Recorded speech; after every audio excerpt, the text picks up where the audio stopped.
pada Oktober mendatang. Tim Liputan Berita 1. Pemirsa, kita akan membahas hal ini lebih lanjut. Sudah bergabung bersama kami pengamat sepak bola Muhammad Kusnaini. Kemudian ada juga pengurus pusat La Grande Indonesia Divisi Media dan Komunikasi, Bung Ilham Harahap. Selamat sore, Bung Kus, Bung Ilham. Selamat sore, Mas. Sore, Mas Said. Baik. Sore, Bung Kus. Selamat sore. Terima kasih sudah meluangkan waktu untuk kami di Berita Satu Utama. Saya langsung saja, Bung Kus, bagaimana Anda melihat jabatan baru yang kini diambil oleh Erick Thohir sebagai Menpora di saat yang sama masih menjabat sebagai Ketua PSSI? Iya, sebetulnya pejabat sekelas menteri yang memimpin organisasi olahraga itu kan bukan hal yang baru ya di Indonesia. Beberapa menteri yang sekarang ada di kabinet kan juga ada yang menjadi pemimpin induk organisasi WUSU misalnya gitu ya.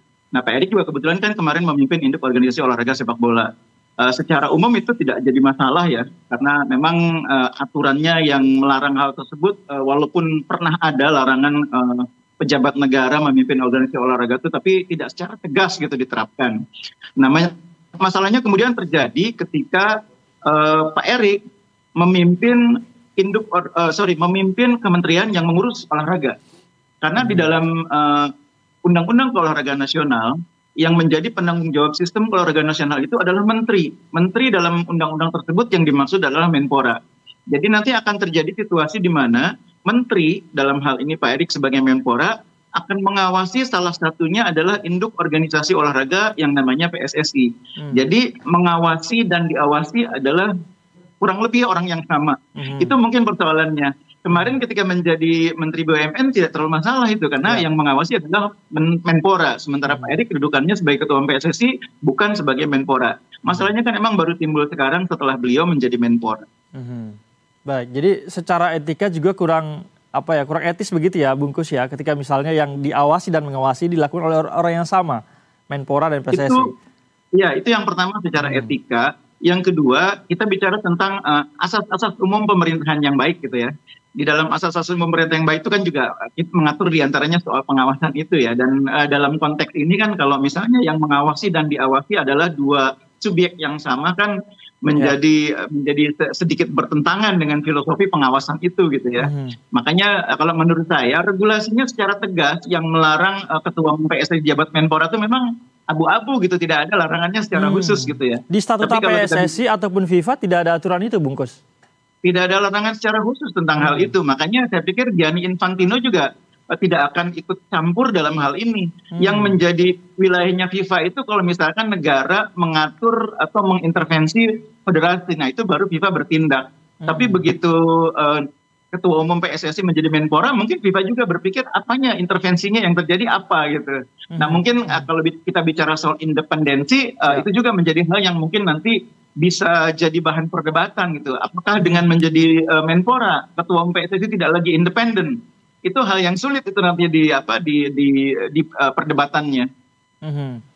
Termasuk juga ada kekhawatiran bisa jadi ada pilih kasih ini nanti, karena Pak Erick Thohir sebagai Menpora sekaligus menjembatani federasi sepak bola. Bagaimana dengan federasi atau organisasi cabur lain? Bagaimana menurut Anda, Bung Kus? Iya, itu hal lain yang harus menjadi konsideran, pertimbangan. Karena tugas sebagai Menpora itu nanti kan tidak hanya soal pengawasan, tapi juga soal pembinaan, soal pengembangan, soal pengendalian. Jadi dalam olahraga itu, olahraga terutama yang profesional itu empat aspek itu akan berjalan beriringan. Pembinaannya, pengembangannya, pengendalian, dan pengawasan itu berjalan beriringan. Nah itu semua harus dilakukan oleh Menteri terhadap semua induk organisasi olahraga. Dan Pak Erick salah satunya sebagai pemimpin induk organisasi olahraga tersebut. Baik, sama kayak Bung Ilham. Bung Ilham, bagaimana komentar Anda terkait dengan pelantikan Pak Erick Thohir kemarin sebagai Menpora yang baru? PSSI juga masih dijabat oleh beliau. Ya, mungkin kalau dari kacamata teman-teman di La Grande Indonesia ya, pengangkatan Pak Erick Thohir menjadi Menpora ya itu salah satu hak prerogatifnya Pak Prabowo ya. Dan Menteri Pak Erick Thohir menjabat menteri itu juga kan salah satu jabatan politik juga kan. Kita tidak tahu juga ya alasan juga kenapa Pak Erick Thohir menjadi Menpora, karena itu dari Pak Prabowo ya, yang pasti yang jelas sih teman-teman di Lagrand Indonesia ini sejak ya dulu lah ya kalau bisa dibilang gitu ya, dari kita masih sekolah sampai sekarang gitu udah pada dewasa dan berkeluarga. Ya sepak bola salah satu jadi ajang pencitraan politik juga lah ya. Semua juga kita tahu kan sepak bola dan politik di Indonesia juga nggak bisa dipisahkan gitu ya, dari level kabupaten kota, provinsi sampai negara gitu ya. Politik dan sepak bola nggak bisa dipisahkan. Yang jelas momennya aja sih ya yang kita sama-sama tahu juga ya, apalagi kan di Lagrand Indonesia ini kan supporter timnas ya. Momen reshuffle-nya ini dari Pak Prabowo yang mungkin agak-agak mepet nih persiapan kita ke round 4 gitu ya. Setelah itu ya mungkin lebih gimmick-gimmicknya atau gimmick pencitraan politiknya mungkin agak-agak ini ya kalau setelah di round 4, tapi kan karena momennya ini sebelum round 4 dan banyak juga dari supporter timnas yang bertanya-tanya nih, apalagi kan semalam juga udah ada postingan kolaborasi ya antara Presiden FIFA dan Pak Erik gitu ya. Ya pasti kan notabene FIFA juga menyetujui aja ya Pak Erik merangkap jabatan, apalagi sebelumnya BUMN. Tetapi kita supporter juga ketika Pak Erik jadi Menpora juga ya benar kata Bungkus, tidak hanya olahraga tapi ya pemuda gitu ya, juga yang harus Pak Erik benahi gitu. Kita tahu juga ya masalah-masalah sosial di pemuda juga banyak nih. Tapi Bung Ilham, judol gitu segala macem. Kalau aspirasi teman-teman supporter lebih setuju Pak Erick Thohir tetap di PSSI sambil juga merangkap sebagai Menpora atau cenderung kemana?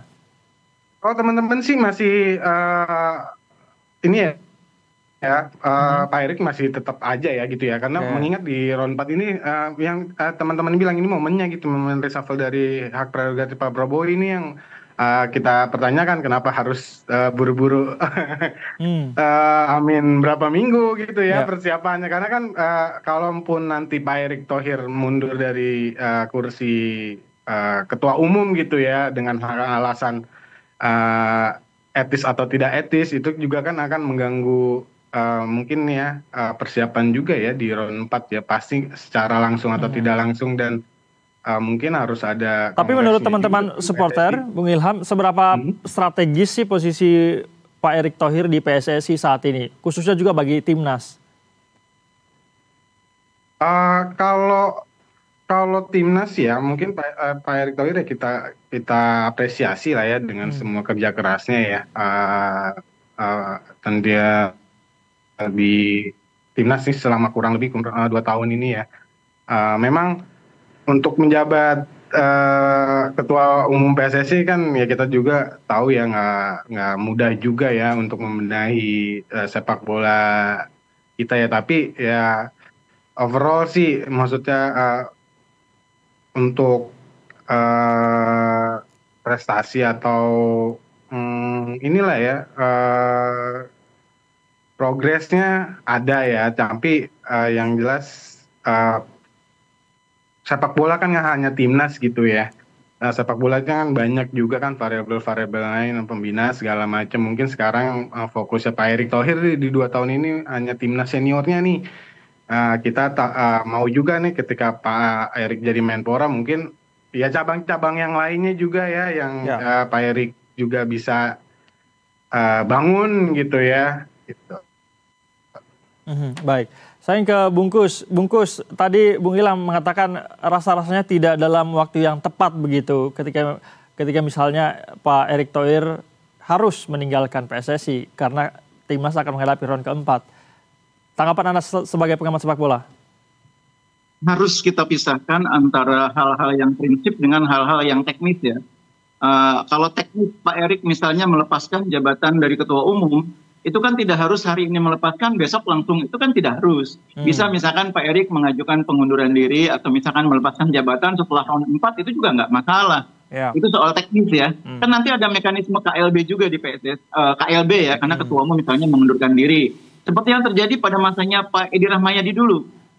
Jadi memang itu soal teknis kalau menurut saya. Tidak harus hari ini dilantik jadi Menpora, hari ini juga langsung mundur, tidak harus. Kan ada prosesnya juga gitu loh.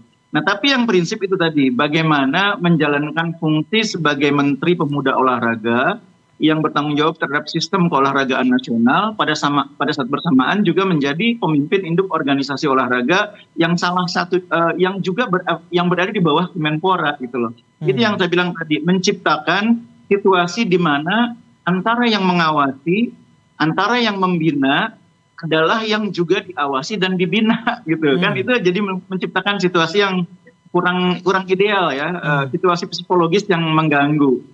Ya, kalau soal teknisnya misalnya nanti butuh waktu sampai round 4 selesai atau bahkan sampai round 5, itu buat saya soal teknis gitu loh. Tapi yang penting itu kan bagaimana keteladanan sebagai pemimpin ketika dipercaya untuk memegang amanah yang lebih besar. Idealnya kan memang amanah yang dalam tanda petik lebih kecil itu diserahkan kepada yang lain, karena yang lebih kecil itu bagian dari amanah yang lebih besar itu. Saya percaya bahwa tantangan dunia olahraga ini sangat berat saat ini, dunia olahraga dan pemuda. Karena itu Pak Prabowo memilih Pak Erick. Bukan tanpa alasan mengapa Pak Erick yang dipilih. Karena situasinya saat ini membutuhkan Menpora yang lebih kuat. Itu salah satu alasannya. Tidak hanya soal pembinaan, tidak hanya soal prestasi, tapi juga ada masalah organisasi di mana banyak induk organisasi ini sekarang yang dalam kondisi dualisme. Itu butuh orang yang kuat yang mampu menyelesaikan. Belum lagi tantangan yang lebih besar ya, tantangan bagaimana membuat olahraga bisa berkontribusi lebih besar terhadap PDB, produk domestik bruto. Sekarang ini PDB yang disumbangkan dari dunia olahraga di Indonesia itu baru 0,2% terhadap PDB. Nah di tangan Pak Erick kan negara berharap olahraga bisa berkontribusi lebih besar. Bisa tidak hanya 0,2%, tapi bisa 0,4 bahkan 1%. Nah itu kalau orangnya tidak sekuat Pak Erick, mungkin tantangan itu terlalu berat gitu ya. Nah, Pak Erick dengan kekuatannya, pengalamannya, latar belakangnya, itu saya pikir diyakini oleh Pak Presiden itu bisa menjawab tantangan yang saat ini sedang dihadapi oleh dunia olahraga dan juga dunia pemuda. Baik, jadi poinnya adalah sebaiknya secara prinsip, secara etis begitu ya, Pak Erick Thohir tidak melakukan rangkap jabatan untuk hal ini. Ya, saya akan lebih senang kalau Pak Erick memutuskan melepaskan posisi sebagai Ketua Umum PSSI. Cuma saya juga tidak mendesak harus hari ini gitu loh. Masih ada waktu untuk prosesnya itu dijalankan. Bahkan kalau perlu menunggu sampai putaran keempat selesai. Itu bukan hal yang prinsip, itu cuma soal teknis. Gitu. Baik. Kalau kita membahas mengenai PSSI-nya, Bungkus, menurut Anda seberapa signifikan kontribusi Pak Erick Thohir di PSSI selama ini memperbaiki sepak bola kita? Iya, mungkin Anda pernah baca juga di berbagai media online gitu ya. Saya pernah menyatakan bahwa dalam beberapa tahun terakhir Pak Erick ini salah satu ketua umum PSSI yang terbaik ya. Salah satu pemimpin PSSI yang terbaik dari sisi tata kelola lembaga, dari sisi pengelolaan tim nasional, yang membuat saat ini nama Indonesia ini untuk level tim nasional itu kan sangat bagus ya di mata internasional. Di kompetisi domestik pun Pak Erick sudah melakukan sejumlah perubahan yang cukup signifikan memperbaiki kualitas liga kita. Saya sempat mengatakan bahwa kita ini sedang sesudah tragedi Kanjuruhan, kita ini sedang menghadapi situasi yang sangat berat. Kalau ketua umumnya bukan orang yang kuat seperti Pak Erick, mungkin kita juga cukup lama itu bangkitnya dari situasi terpuruk sesudah Kanjuruhan. Boleh jadi juga mungkin kita akan menghadapi situasi yang lebih berat. Tapi karena ketua umumnya kuat, ketua umumnya punya akses internasional, jaringan, dan pengalaman yang panjang dalam tata kelola. Akhirnya bisa diatasi. Yang menarik adalah selanjutnya siapa yang cocok untuk menggantikan posisi Erick Thohir di PSSI. Kita akan bahasnya, kita akan dengarkan dulu jeda azan maghrib berikut ini. Bungkus.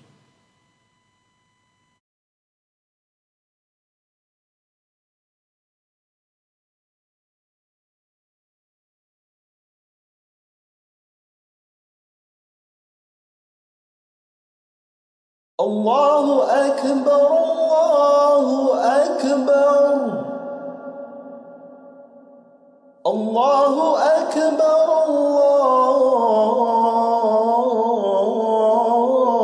Allahu Akbar. Asyhadu an la ilaha illallah.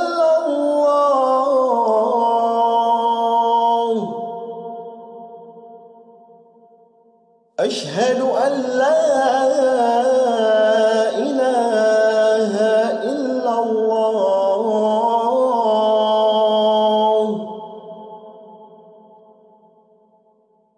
أشهد أن محمدا رسول الله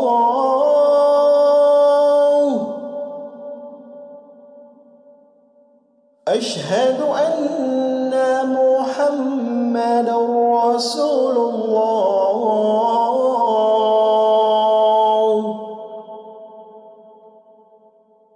حي على الصلاة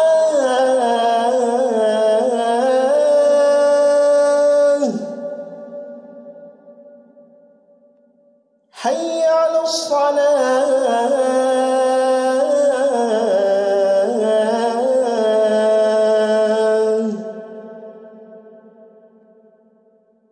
حي على الفلاح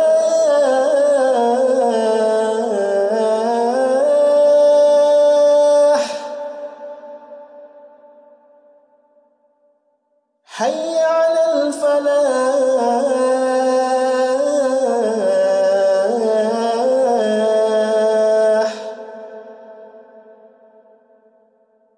الله أكبر الله أكبر لا إله إلا الله.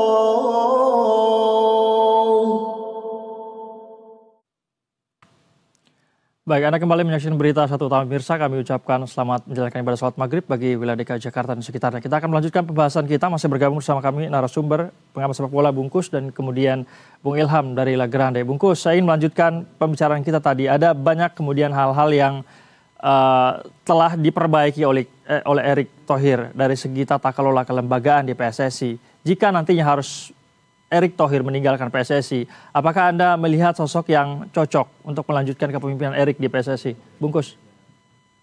Iya, ini sebetulnya dua hal yang berbeda ya. Karena bagaimanapun ada mekanisme internal di PSSI sendiri dalam hal pergantian pemimpin ya. Itu nanti kita serahkan kepada mekanisme internal. Siap. Yang jelas kita berharap tentunya pengganti Pak Erick, kalau misalnya Pak Erick mengundurkan diri dari posisi ketua umum, itu harus orang yang kalau bisa sama kuatnya dengan beliau. Orang yang sama besar perhatiannya terhadap sepak bola dengan beliau. Dan saya pikir kita tidak perlu ragu bahwa orang seperti itu ada ya. Saya yakin orang seperti itu ada. Hanya saja memang selama ini kan memang yang mengelola PSSI Pak Erick itu sudah menjalankan tugasnya dengan sangat baik. Sehingga orang yang berpeluang menggantikan itu belum terlihat. Tapi sama kuatnya dengan Pak Erick dari sisi apa, Bungkus, menurut Anda? Jadi sama kuatnya dalam pengertian dia punya pengalaman organisasi yang panjang di dunia olahraga. Dia punya latar belakang yang kuat dalam mengelola organisasi olahraga. Mungkin yang agak kurang adalah pengalaman internasional. Karena orang yang punya pengalaman internasional itu tidak banyak. Salah satunya ya Pak Erick itu. Tapi kalau dari sisi yang lain, saya pikir pengganti yang seperti Pak Erick bisa kita temukan. Ada nama-nama di pucuk pimpinan PSSI saat ini. Sebut saja Ratu Tisa, Pak Yunus Nusi, Zainuddin Amali. Anda tidak melihat karakter-karakter atau kemampuan-kemampuan itu di nama-nama yang saya sebutkan tadi, Bungkus? Iya, saya tidak ingin menggiring ke salah satu figur ya. Saya membiarkan itu menjadi mekanisme yang berlaku secara alamiah di Kongres. Yang jelas saya berharap nanti kalaupun terjadi pergantian itu harus orang yang sekuat Pak Erick Thohir. Baik, saya mau ke Bung Ilham. Bung Ilham, kalau dari teman-teman supporter La Grande, gimana melihat? Apakah Anda juga melihat sosok yang pas untuk menggantikan Erick Thohir di PSSI? Ya, balik lagi ya, seperti kata Bungkus ya, di dalam mekanisme memilih ketua umum PSSI gitu ya, dari dulu juga kan itu ada suara-suara dari ini ya, voters gitu ya, di mana juga supporters juga nggak ada tuh suaranya ya, Mas Said ya. Jadi kalau kita mau milih nggak apa-apa, kita berharap aja dulu Bung Ilham. Kan sebagai aspirasi ya, gitu kan. Sebenarnya gini, mau siapapun nanti yang jadi ketua umum PSSI ya pasti tantangannya juga lebih besar, karena benar kata Pak Bungkus ya, KPI dari Pak Erick nih udah lumayan lah ya dari ketum-ketum sebelumnya. Jadi tantangan dari ketua umum PSSI selanjutnya jika Pak Erick nanti mundur itu akan lebih besar sih ya, bagaimana branding, bagaimana tentang kerjasama dengan sponsor-sponsor yang sudah berjalan dengan timnas, apalagi timnas akan bermain nanti tahun depan di Piala Asia gitu kan, segala macam. Pembinaan itu yang pasti butuh orang yang kuat juga ya dari segi personal dan lingkungannya gitu sih Mas Said. Anda cukup menyayangkan tidak kepergian, saya ingin mengulangi pernyataan Anda di awal tadi, kepergian Erick Thohir di saat-saat timnas akan menghadapi ronde keempat kualifikasi Piala Dunia. Iya, maksudnya tuh kalau beliau bikin statement langsung mundur gitu ya sebelum round 4 ya. Tapi memang kan ada KLB gitu ya. Mungkin kalau memang mau mundur silakan setelah round 4, dan kalau mundur juga kita nggak dari supporter juga udah biasa lah ya gonta-ganti PSSI ya, ketua umum PSSI, esko-eskonya aja yang masih banyak yang tetap ya, udah berapa waktu gitu kan. Jadi yang jelas ya bolanya ada di Pak Erick Thohir gitu ya, karena Pak Erick Thohir juga nggak bisa nolak juga ya kemarin dipinta Pak Prabowo untuk jadi Menpora gitu kan, karena itu hak prerogatifnya Pak Prabowo gitu kan. Jadi Pak Erick udah pasti udah Menpora nih, tinggal mau lanjut terus sama PSSI ya, itu kan pasti ada komunikasi juga kan dengan kementerian segala macam. Tapi ya konflik interest itu pasti memang ada, terutama ya olahraga-olahraga yang lain lah ya nanti di kedepannya gitu ya. Bung Ilham, jika harus menyebut satu nama atau dua nama katakanlah, ya meski kita balik lagi tidak dilibatkan dalam KLB PSSI begitu, ada nama-nama tentu saja yang sudah tidak asing di dunia sepak bola Indonesia, katakanlah seperti Ratu Tisa misalnya, atau Zainuddin Amali yang mantan Menpora. Bagaimana? Iya.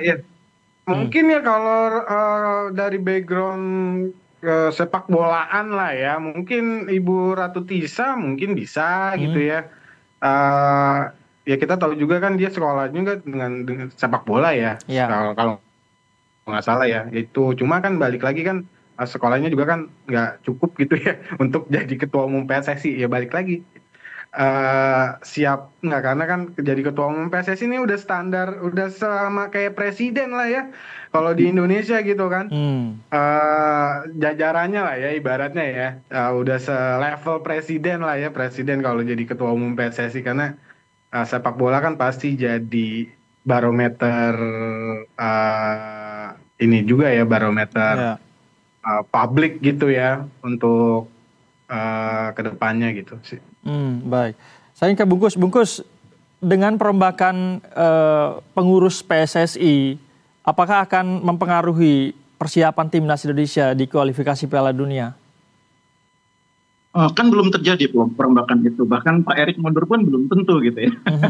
Katakanlah kita berasumsi bahwa Pak Erick akhirnya memilih untuk mundur dari PSSI. Ya, tadi yang saya katakan bahwa mekanisme pergantian ketua umum itu ada prosesnya, tidak tiba-tiba hari ini mundur terus besok tiba-tiba udah nggak jadi ketua umum lagi. Ada prosesnya, kan mengajukan pengunduran diri dulu, lalu itu kan nanti ada komunikasi dulu dengan anggota, dengan pengurus yang lain, terutama Exco. Jadi ini tidak akan terjadi dalam waktu dekat. Kita yang penting itu kan menjaga value-nya, nilai-nilainya kan. Bahwa Pak Erick misalnya bertahan sampai putaran keempat, seperti yang saya bilang tadi, saya nggak punya persoalan dengan itu, karena memang ada hal-hal tertentu yang kita juga harus pertimbangkan sebagai konfederasi gitu ya. Nah yang penting itu kan Pak Erick menjadi menteri itu kan bukan untuk 1-2 minggu atau 1-2 bulan, tapi sampai akhir masa jabatan Pak Prabowo sebagai presiden ya, kabinetnya selesai gitu. Jadi dalam bayangan saya Pak Erick akan menjabat sebagai Menpora sampai akhir masa jabatan tuh akan panjang gitu masanya. Dan dengan masa yang cukup panjang itu dibutuhkan waktu, perhatian dan konsentrasi dari beliau untuk mengurus semua cabang olahraga, untuk mengurus tidak hanya olahraga tapi juga kepemudaan, dan itu membutuhkan energi, tenaga dan waktu lebih besar yang selama ini mungkin lebih banyak difokuskan untuk sepak bola mata. Sekarang dibagi dengan begitu banyak cabang yang lain, aspek yang lain. Makanya idealnya beliau menyerahkan ke orang lain. Baik, kita akan lihat seperti apa dinamika akan terjadi begitu ya, apa yang akan diputuskan oleh Pak Erick Thohir, bagaimana masa depannya di PSSI. Terima kasih banyak Bungkus atas waktunya. Bung Ilham sudah berbagi pandangan bersama kami.